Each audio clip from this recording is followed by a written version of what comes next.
Welcome back for another episode of the Fleet Success Show.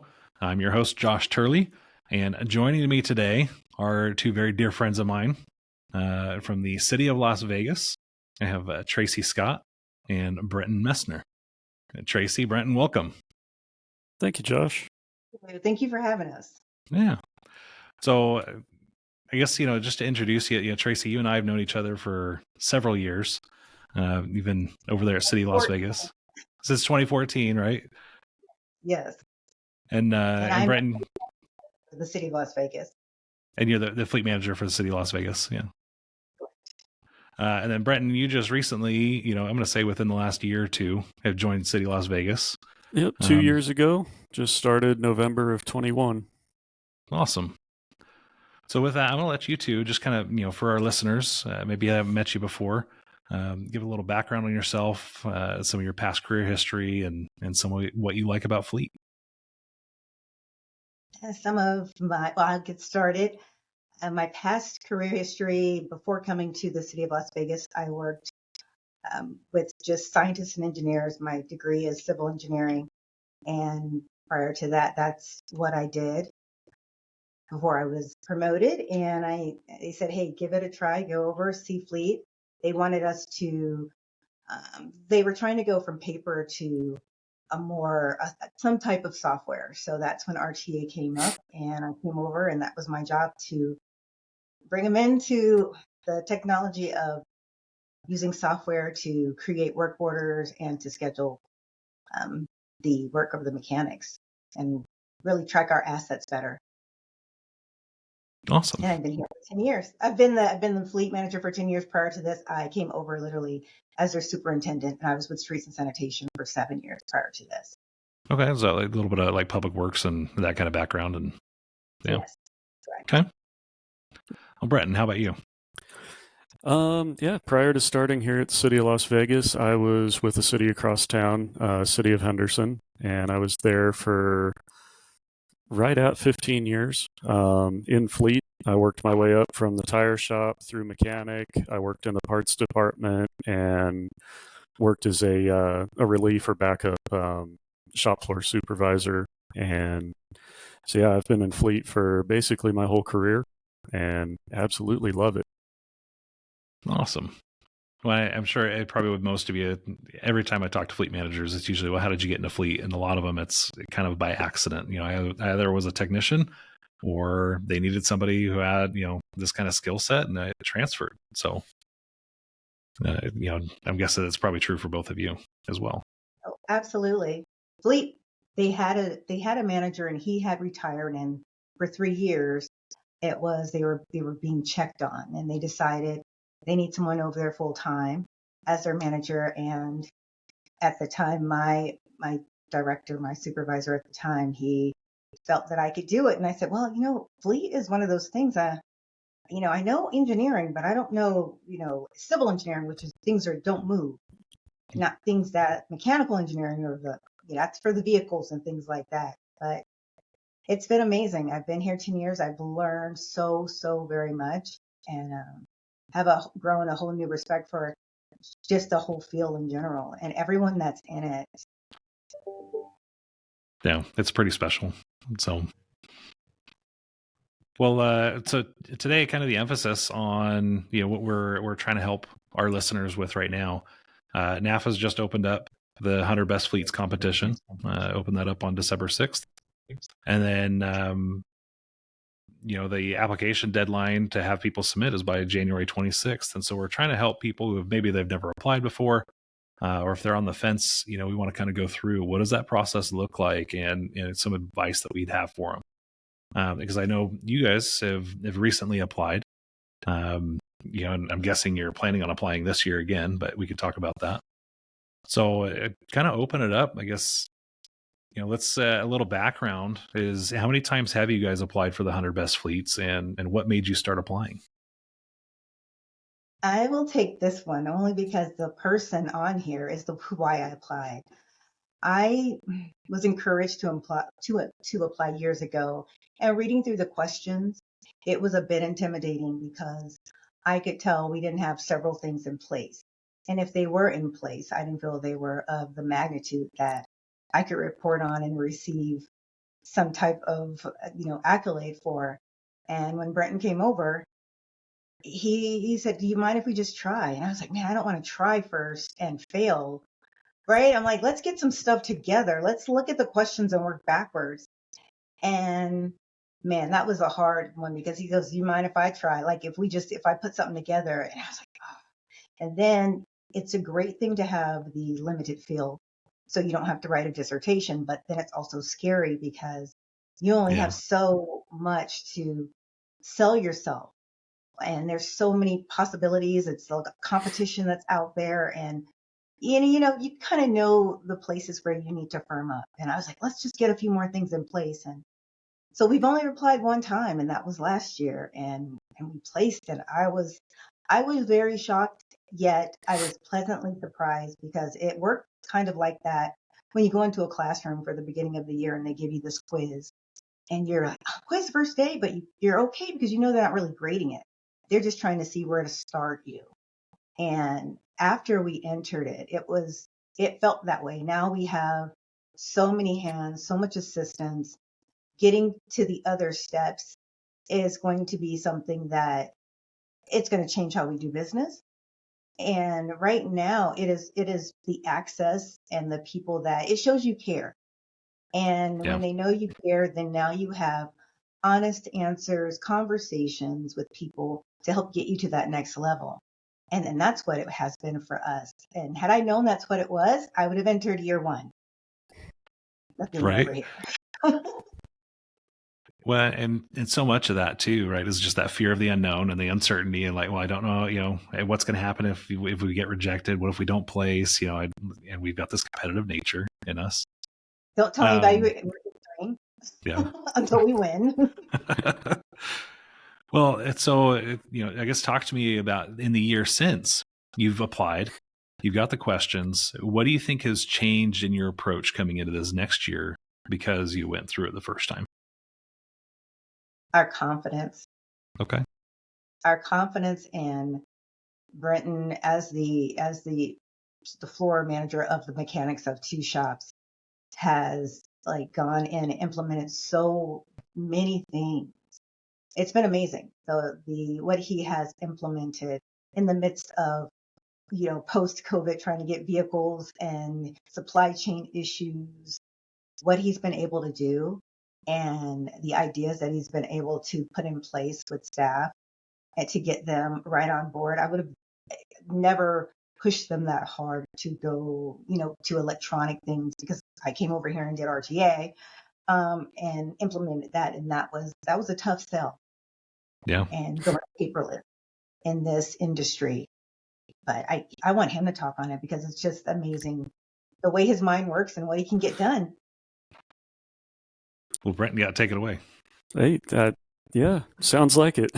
I mean, just going through the process and everything it is a contest. It is a competition trying to get the highest place that you can get, but it's also a resource to look back and go, what have we done for the year? And then how can we plan next year to do process improvements? What can we do better?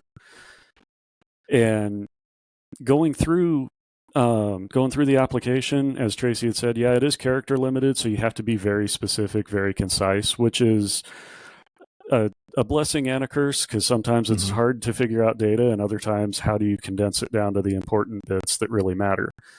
But ultimately, it's nice to get the national comparison and international comparison that the 100 Best Fleets offers. And then on the tail end of it, once you do apply and once you do place, then you get, as Tracee is saying, all the additional resources and different ideas on how to do better going forward. I mean, like, we've just started partnering with the consulting side over with RTA, but we've reached out with various fleet manager associations, between NAFA, with fleet pros, with different groups, and just getting ideas and figuring out, hey, we're all in the same boat. And here's a list of the 100 people that are doing this amazing. How can we get on that list? But also, what can we learn from the people on the list?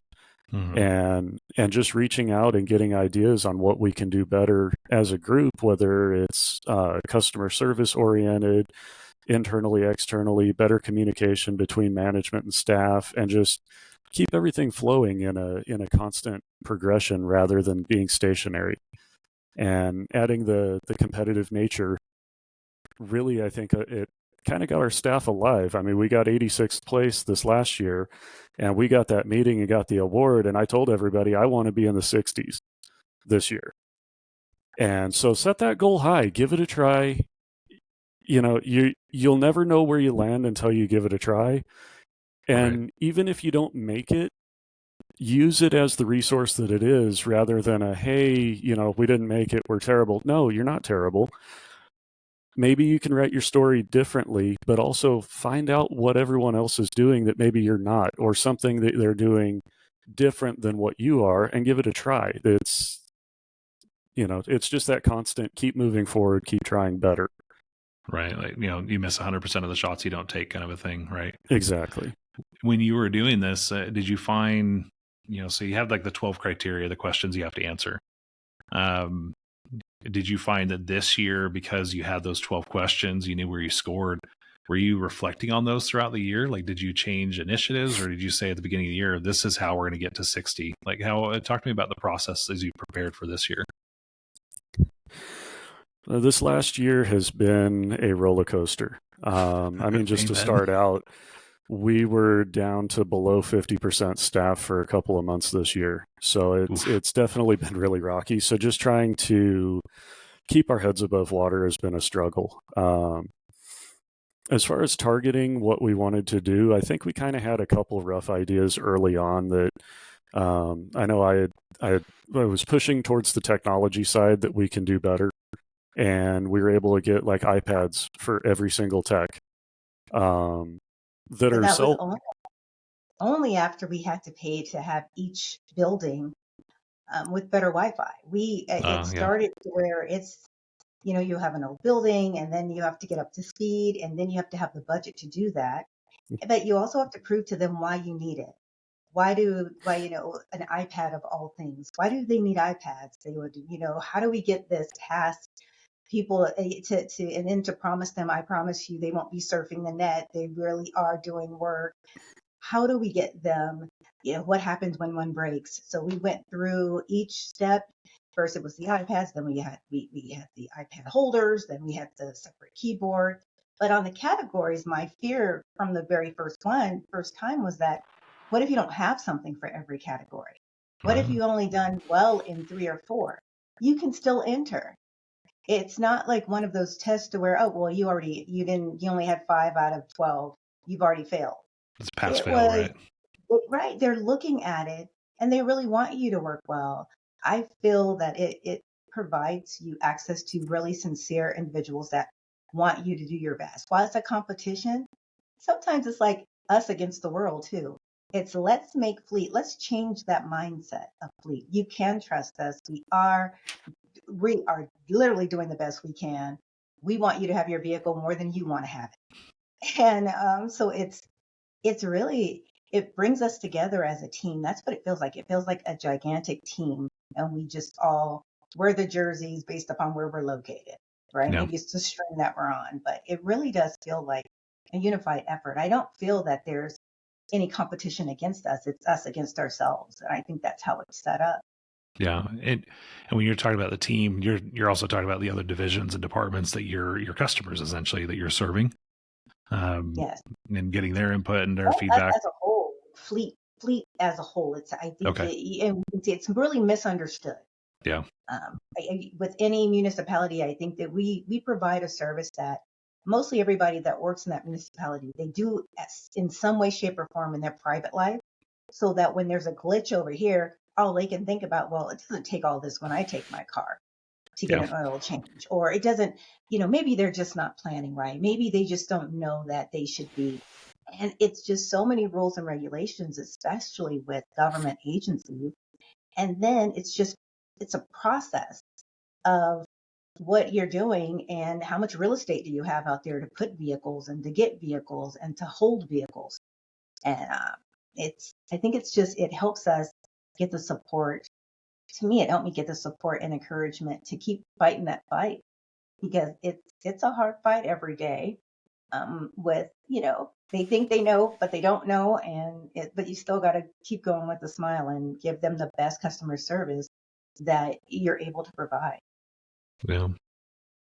Within the fleet associations, you mentioned NAFA, Fleet Pros, as you guys got the results from last year, your process for getting feedback, like what did that look like? Were you reaching out to the coaches, to the judges and the scoring? Like walk me through that piece, I guess, as you were determining how do we do better? How do we get into the 60s this next year? I took a lot of it as looking at the top 10 organizations and, for lack of a better term, LinkedIn stalking a couple of the managers that have scored really well. Because a lot of them put out a lot of really good material that you can see and use that's just open, available online, which is one of the awesome things within Fleet. Everyone is willing to help each other. We're not adversaries. We're all, as Tracee was saying, we're all Team Fleet. We're all the same group. We just wear a different shirt, And so, yeah, just online research, looking around, and even seeing some of what other industries are going to that are outside of Fleet. That, like my wife works in a hospital. Well, every nurse in the hospital has a workstation that goes with them to every patient. That just makes sense to me. It doesn't make sense. Like in the medical industry, you're not losing time to walk back over to a terminal to enter your notes, to turn around and go back. No, you have your terminal with you. And so bringing that into the mechanic side, and I do believe in the industry that is becoming more the normal than it used to be, for sure. And just expanding our resources, looking into what's available, goes a long way to try to get to that next step. Yeah, Tracee, I don't know if you had anything to add, as far as how you kind of approached it. Ditto, exactly. Okay. We have to be honest. It's just Brenton and I, we have less than 24 staff members when we are fully staffed, and that's for every vehicle in the city, 1,300 plus, including some outside agencies that we have an agreement with, and the light duty for the fire and rescue. We have our own internal Department of Public Safety. There's just a lot of different. A municipal fleet is so unique, having everything from a riding mower to an 18-wheeler, and having the mechanics, trying to build your team of mechanics that they're really good at it. Everyone needs to be great at it because it's such few people, but a lot of need for the vehicles and the equipment daily, if not 24 hours a day, depending on which type of vehicle it is. Right. And having it down, it's catastrophic sometimes. Yes, yes. What would you say, so obviously there's process improvements and, kind of like this internal benefit that you're getting from applying, right? Is, how are we going to get better? What do we need to focus on, right? Like, kind of giving you this intentionality behind creating a great fleet. What would you say are the other benefits that you've gotten from either applying or from ranking, being 86, some of the other benefits you've seen from that? It was a great way to get upper management to come down and meet us. We had a really good luncheon for our celebration for making the top 100 fleets, and our director at the time, which is now the city manager, came down, had one-on-one FaceTime with essentially every staff member. Got to know us, got to see what we do, asked a whole bunch of questions, and then he brought that to the rest of upper management. So it's like, hey, we do have an award-winning fleet program. We, like maybe we need to actually look at some of the needs that they have and invest in them a little more seriously, instead of, hey, that's the department that just costs us money, but whatever. They don't complain. They just do their job. We call them the redheaded stepchildren, right? Right. They always, especially in fleet, I think we have always had that kind of understanding too, is that, it's the trickle down. It's where everything comes to die. It's just from an IT perspective, it's a cost center. We don't want to invest in it.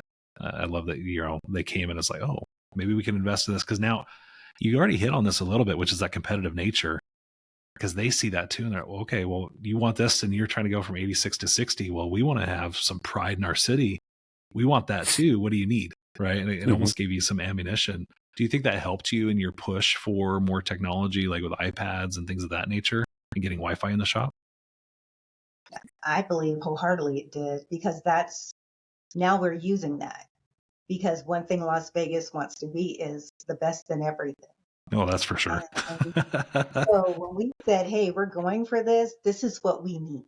Yeah. We can't get a new building. What can we do? So Brenton and I, we spent a lot of time looking at what we can do without others. We can get it implemented and what that takes. And with what we have, because, asking for a brand new facility and the technicians that are not out there for us to get anyway, how can we work at developing what we have? So worked at getting better training brought in for the guys, specific training brought in for them, just reaching out, making sure that they had not only the technology that they needed, but the resources. One great thing I think that got them really motivated, Brenton said, how about we get them swag?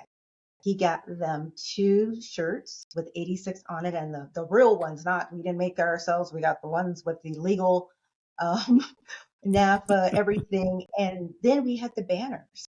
And we told them, we said, hey, we're going to put this banner by the front door, and everyone sees it when they come in. We have 2 facilities. And as we promote throughout the year, we'll take that banner and put it in the shop and then put the new banner up so that they can see it. And I tell you what, they wear those shirts so frequently. They have uniforms, and that's now part of their uniform. But it's always nice to see that. It really feels good. It really does. It feels good that it's almost like we did it for them. It feels like we wanted them to stay encouraged, because everyone can't take what is put on the fleet association, right? Yeah. The fleet department. Everyone, they might not want to, it doesn't run right off their back, and just trying to keep them encouraged during this time. And well, they can't imagine they've been feeling it, right? Because you've been 50% staffed, which means, and the work doesn't go away. You still have to do all that work. They're probably feeling burnt, but to have that sense of pride and what a morale boost for the team. Like, hey guys, like we're the number 86 fleet in the country, and we're all unified. We want to do better. How do we help pitch in and make this happen? That's incredible. That's awesome. So what a rallying cry for the troops, as it were, right? That everyone kind of unify behind that. And Kobe said something years ago about Lakers, right? And they don't hang up division championship banners. They don't hang up Western Conference championship banners. Their championship team, what do they hang up? Championship banners, right? That's all they care about. And so it's really cool to see that kind of thing, though. That same pride, is that we put banners up in the office, and I guarantee you there's a lot of other top 100 fleets that aren't doing that. They're missing an opportunity, right, to really take advantage of the benefit. And all you did was apply, right? You were like, I don't even think we can win. And yet here's all these downstream effects that you've been able to get from that. So, well, I think last year too, so you probably didn't apply when Tom Johnson was running it. But, last year, did they give you kind of like where you scored on each, like what your scores were for each of the questions? And were you able to talk to the judges at all about maybe it's like specific points of feedback on how to improve? I didn't know we could talk to the judges like that. All right. So thanks for that. Yeah, I had no idea. I was like, I thought that would probably lessen our score and future possibilities of if we were to talk to them. So there you go. So that's something for the listeners too, right? Is I'm not going to say they're free consultants, but you can ask questions, and like after you guys get your results for this year, is to follow up and say, well, hey, I noticed that this score went down or this score went up. Can you tell me more about like how we could have done better? Right. And for those who don't know, so the judges this year, you've got Steve Saltzgiver, who's, Hall of Fame fleet guru. Scott Rood, who's, with Mercury Associates, is another, Hall of Fame caliber fleet consultant. And this year, instead of Mike Brenner, we've got Danny Brashear, who's been at Faster, Asset Works, Mercury. He's definitely been around a lot. And so all 3 of those guys are very experienced fleet gurus. and experts. And each one of them, they look at every application. They all contribute to the scoring. They all have the same scoring rubric they're going off of. But yeah, after you apply, they're definitely open for questions and things like that, and, spending a little bit of time with you and answering questions about, how you scored on a specific number. Maybe you thought you did really well and they didn't agree what they were looking for. Maybe the other way around, you're like, wow, that was a 5 and I only thought we did a 3. Like what did so well there? And where would they recommend you focus on improving? So that in and of itself, in my mind, is the thing that I'm like, oh, I would apply just for that, to pick those 3, their brain, because they see, hundreds of applications and they got to pick a top 100, and how we can improve against the rest of the field, so to speak. So They do have the say that again. Sorry. They do have the toughest job. Right. I'm actually wondering what happens when, as this thing grows, because NAFA's, they've taken it over from Tom Johnson. And Tom, was always very, very sweet and very committed to it. And, he would spend a lot of time on it. With 3 judges now and things like that, as more and more people apply, how that ends up growing and scaling, right? And how do we make sure that it continues to have a good, robust scoring system and judging process, that'll be interesting to see how they kind of grow and adapt with the times as that happens. As you're going through, obviously, and I love that the two of you had almost this 2 different approaches, because I think there's a lot of listeners who are in the same seats, right? And Tracee, you came in with this approach of, like, oh, I don't want to apply until I feel more confident in what we're putting out there. And Brenton, you kind of came in it from a different approach, which is, well, let's just see what happens, right? Tracee, speak to me a little bit more about that piece of it. Your hesitation and what kept you from applying. Because how long had you known about the NAFA Top 100? Years. Okay. Did you know all 12 criteria? I've been over here for 10 years, and I know that our city manager, Betsy Fretwell, was pushing for us to apply. And when it's coming from your city manager, you want to make sure that when you apply, you win something. Yeah. And it was going from paper onto the software just in general was a difficult transition for staff.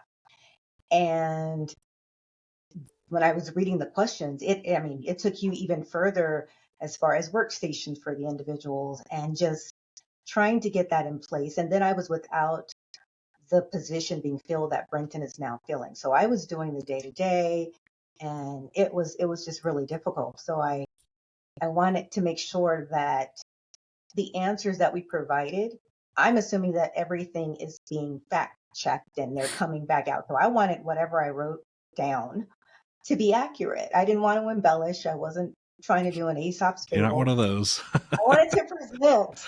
You're right. I wanted to present our actual data, but I also wanted it to be good and being in numbers. And that's just what I do. The numbers weren't adding up, not fast enough. And every time I looked up, it came around again.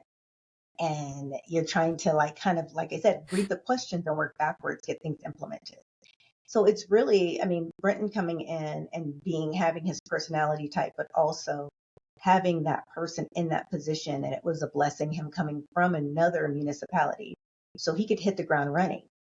And that's what got us there. We didn't have to start from the ground up with him learning staff and learning how a shop runs. He knew that already. Yeah. Hey, Brenton, had you applied before while you were at Henderson? The city had, but I wasn't involved in any of the process. Yeah, Henderson, I think they've been doing this for 13 years at this point. And when I got over here to City of Las Vegas, I was like, this fleet's just as good as Henderson was. So they placed every year, so we should place. And it's like, and that crosstown rivalry, our 2 cities are definitely, we're friendly rivals. And so I'm looking at it going, well, you know what? Yeah, we're going to beat them. And we were a little shy of it this year, but this was our first run at it. And like I said, they've been going for over a decade. And they have consultants too. Like, we don't have consultants ever that came in and And that's millions of dollars that we don't have to have someone come in and fix us so that Yeah. we can enter. Yeah, they've had multiple studies done and consulting work done and put a lot of things in place that were all really good. And they've placed reasonably well for the majority of the years that they applied. But like I said, I came in over here and was like, nah, we're as good, and you know what? I think we're better. So let's so tell put me it about out that there. conversation, because I know that you and Tracee must have had this conversation, right? It sounds like maybe there's like a little bit of a confidence injection that Brenton brought in. It's like, Tracee, we could do this, right? What did that Oh my conversation goodness. sound like? If I could have been a fly on the wall for it. It was more of like I wanted to keep him encouraged because he was here, and like I said, I needed him to stay in that position. Yeah. So I was like, I want to keep him encouraged. I want to keep him here because he's an amazing asset to have. And he was so, I was just like, give it a year. I wanted to see, can we just give it a little bit of time? And he took it out of my hands, basically like, oh, I'll write it all up. And I'm like, that's not my concern. My concern is when we write it all up and they get it. And he has that personality type where he just goes. And I'm hesitant, and there's been several occasions, and this is definitely one of them, where I'm glad he went for it. He definitely was like, are you okay with me doing this? But it was, outwardly I was okay. Internally I was going nuts because when we lose, Yeah. it's going to be on me. I can't drag him to the city manager's office and go, he made me do it. It was so I was like, I don't know how serious. I don't want to like enter this and this be the exiting of my career. Yeah. But and for sure, especially because of all the eyes from the city manager, they already wanted to do this, right? Like they were aware of it. It's interesting to But me. this is about winners, right? We're fair. If you're not winning, you're not being supported In Vegas, here. especially, right? Yeah. This is a gambling town. You have to win. Yes, Yeah. they're behind you like your BFFs when you're winning. But you lose one, you see that with some of our athletic teams. They've been great, and then when they have down seasons, it's hard. They have to encourage thyself on those times because it's hard to get encouragement from the community. It's difficult. Yeah. Well, and so especially in a community that's very winning focused, right? Everybody likes the winners, in the gambling town, right? You're better off not playing than losing, right? And that's totally okay to step away from the table, kind of a thing. But I also know, when we talk about like the psychology of rejection and just how paralyzing that fear of rejection can be sometimes, right? And so I can imagine like just the anxiety you must have been going through, A, while he's doing this, and then B, from the moment he hits submit to the moment you find out your scores, because it's months, it's like a couple months for that judging process, just at that point, you're just like, all right, Jesus, take the wheel. We've never been to NAFA. So I'm like, okay, so this is our first time we're going to this event. Yeah. It was the first travel that I had done after COVID. So now it's opening up and now we can go there. And I was like, I just don't want to. It was, and you get there and there's so many people. Like that's a big stage, a big audience to lose in front of. Yeah. Huge. So you guys didn't know prior to them announcing even where you'd placed. All right. But I love that you guys both like leaned into it and you're like, well, we're just going to go. We're going to figure it out and we're going to learn it together. Right. And if we didn't win, then we'll cry together, So, well, fun. Well, let's, if you had any parting advice, for somebody who's on the fence or, is thinking about it, and maybe they're Tracee in your shoes where you were 5-10 years ago, or even Brenton where you were, in a couple of years, and maybe the Brenton for you, looking back, what you wish you had told yourself maybe a year ago, what advice would you give to somebody that's kind of in your shoes before doing this? And Tracee, will start with you, and then Brenton will wrap with you. Okay, I would say I knew that coming into this field, I was already in a male-dominated field with engineering. But coming over here, I would say as a woman in engineering, I'm the first woman at the city of Las Vegas, fleet manager, being African American, just all of those different things. I would say for the people that this isn't your background, you haven't worked your way up, this is an amazing source. This is an amazing vetting tool for credible advice and support. There's not been one person that I've reached out to that hasn't been more than helpful and followed back up with you. It's just a constant resource of help and support that I couldn't push it more for someone to do. It is that support you need to be strong in this field and to be able to know if you're selecting right, because a lot of the management is making sure that you have the right team put together and that you are providing what they need to do an amazing job and to stay encouraged. And that's what this is. This is just an amazing source, especially when you have access to people that usually after someone retires, that's it. That mind trust is gone. However, now somehow NAFA has everyone that has retired like that volunteering for free. And they can be happier to give you suggestions and time. That's priceless, because I know we weren't going to be able to get that $1.2 million to pay for consultants. And then who knows what the consultants are coming in to do. Right. These are consultants with our field that are right there with our field. And then for me, the other perk about the consultants of RTA is they have access to our data, our real live data.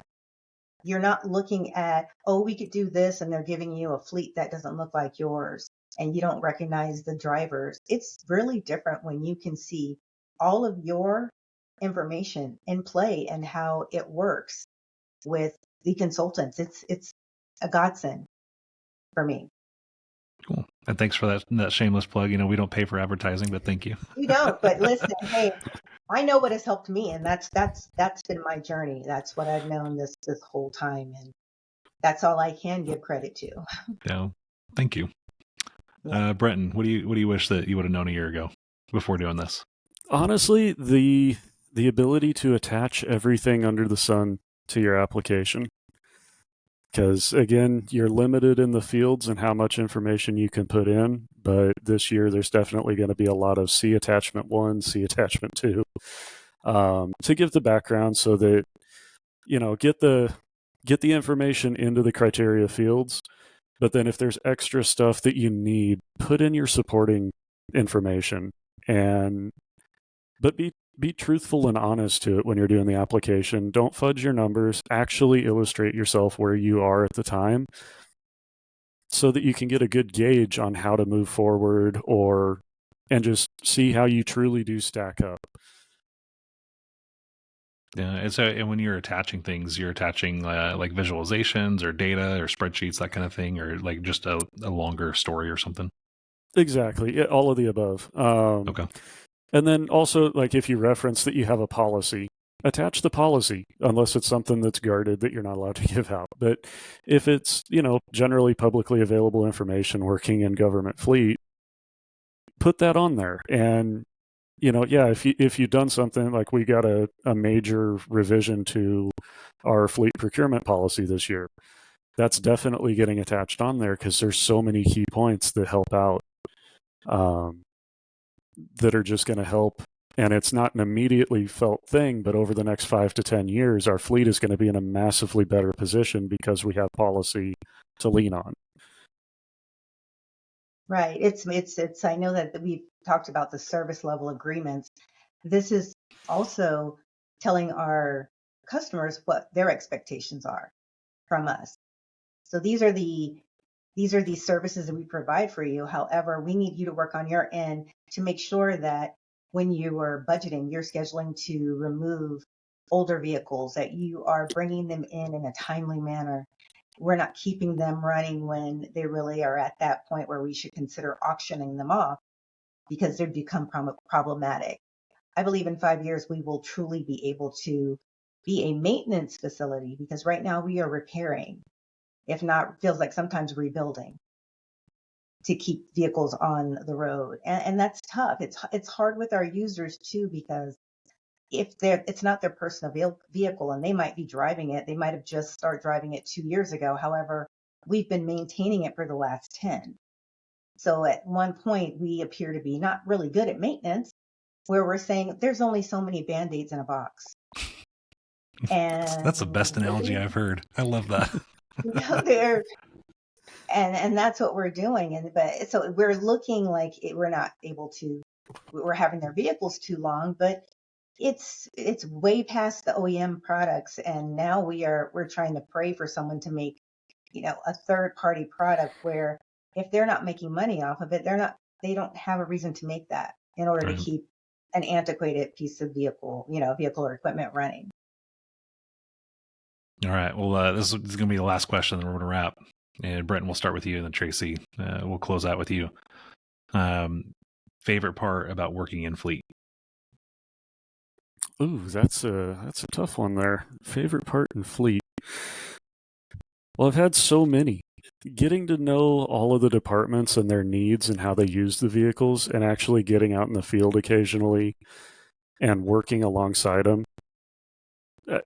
I enjoy learning different tasks and different skills and everything, and that's definitely been probably one of my favorite parts, is because you can figure, okay, this guy, he uses a Vector truck, yeah, they're sucking up dirt or whatever, but when you get out and actually see how they're using the product and how they're doing the job, it's a whole different level, and then you gain the understanding of that's why that breaks that way.